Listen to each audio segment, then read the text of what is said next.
भारत के इतिहास में 16 दिसंबर की तारीख एक काला अध्याय है। ये वो दिन है कि आसमान भी रो रहा था और ज़मीन भी दुआ कर रही थी कि इन पापियों को ज़मीन के अंदर ले लूं। जब इस वाक़ये का जिक्र होता है तो लोगों की रूह काँप जाती है और लोगों के मन उदास हो जाते हैं। हम लोग तो सिर्फ पढ़ते हैं या सुनते हैं तो रूह काँप जाती है और आंखों में आंसू आ जाते हैं, मगर उनके घर वालों से पूछो जिनके बच्चों के साथ ये होता है, वो लोग तो रोज़ घुट घुट के जीते हैं। इसलिए ज़्यादातर कहा जाता है कि जिस पर गुज़रती है वही जानता है। ये वो दिन है जब एक मासूम बेटी के साथ कुछ ऐसा हुआ था जिसने सबको झकझोर और तोड़ कर रख दिया था। ये वो दिन है जब देश की एक बेटी को 6 दरिंदों की हैवानियत और शैतानियत का शिकार होना पड़ा था। दरअसल हम निर्भया कांड की बात कर रहे हैं। इस वाक़ये ने पूरे देश को हिलाकर रख दिया था। ऐसी ही सच्ची घटनाएं और ऐसी अच्छी कहानियां सुनने के लिए वीडियो को लाइक करें और हमारे चैनल को सब्सक्राइब करें। आइए आगे की कहानी सुनते हैं। निर्भया दुष्कर्म मामले को लेकर लोगों के बीच इतना ज़्यादा गुस्सा था कि दिल्ली की सड़कों पर उतरकर लोगों ने प्रदर्शन किया था। लोगों के अंदर इस घटना को लेकर इतना ज़्यादा गुस्सा था कि वे नारे लगाते हुए राष्ट्रपति भवन तक पहुंच गए थे। ऐसे में आइए जानते हैं कि आखिर इस दिन क्या हुआ था और कानून भी हिलकर रह गया था। 16 दिसंबर 2012 की अंधेरी रात को दक्षिणी दिल्ली में चलती बस में एक 22 वर्षीय महिला के साथ दर्दनाक दुष्कर्म किया गया था। इस महिला का नाम ज्योति सिंह था, जो बाद में निर्भया कहलाई।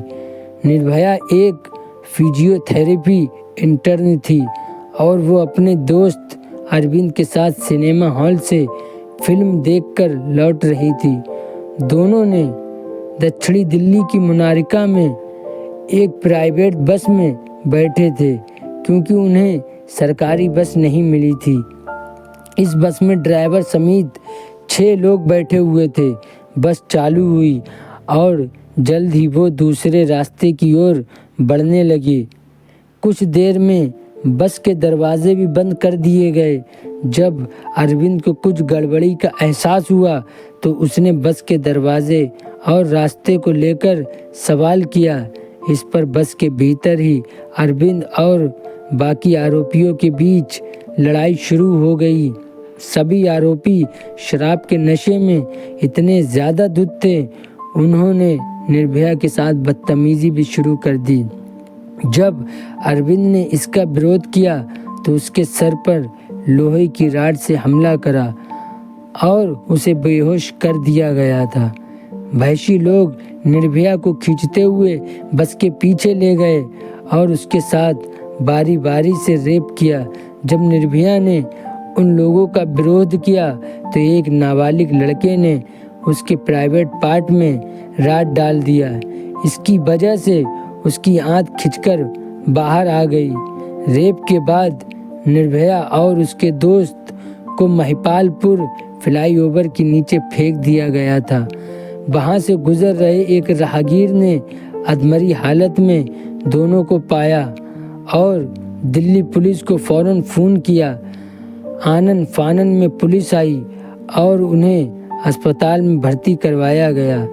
पीड़ितों को अस्पताल में ले जाया गया, जहां डॉक्टर ने बताया कि निर्भया की सिर्फ 5% आंत ही बची हुई है। इसके बाद इलाज के लिए निर्भया को सिंगापुर भेजा गया, जहां 29 दिसंबर 2012 को उसकी मौत हो गई। पुलिस को दिए गए अपने बयान में निर्भया ने कहा था कि वो 6 दरिंदों को सज़ा दिलवाना चाहती है। इस घटना के बाद पूरे देश में बड़े पैमाने पर विरोध प्रदर्शन हुए, यहाँ तक कि कानून भी बदलना पड़ा। दिल्ली पुलिस ने जल्द ही निर्भया के 6 दोषियों को गिरफ्तार कर लिया। इसमें एक नाबालिग लड़का भी शामिल था। कहा जाता है कि सबसे ज़्यादा भयानक काम नाबालिग लड़के ने ही किया था। कोर्ट ने इन सभी दोषियों की पहचान करी। राम सिंह, मुकेश सिंह, विनय गुप्ता, पवन गुप्ता, अक्षय ठाकुर और नाबालिग के तौर पर हुई। बस ड्राइवर राम सिंह ने ट्रायल के दौरान ही 11 मार्च 2013 को तिहाड़ जेल में फांसी लगा ली थी। नाबालिग आरोपी को रिफॉर्म फैसिलिटी में 3 साल की सज़ा सुनाई गई थी। बचे हुए 4 आरोपियों मुकेश सिंह, विनय गुप्ता, पवन गुप्ता और अक्षय ठाकुर को सितंबर 2013 में फांसी की सज़ा सुनाई गई थी। इन लोगों ने फांसी की सज़ा बचने के लिए काफ़ी हाथ पैर फेंके। कभी ये लोग सुप्रीम कोर्ट गए तो कभी इन्होंने राष्ट्रपति से क्षमा याचिका की मांग की। आखिर में 20 मार्च 2020 को चारों को फांसी दी गई।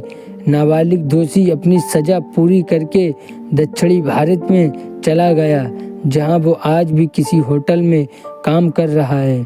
आप लोगों को ये कहानी कैसी लगी और उन लोगों को सज़ा मिली या फिर इससे ज़्यादा दर्दनाक सज़ा मिलनी चाहिए थी?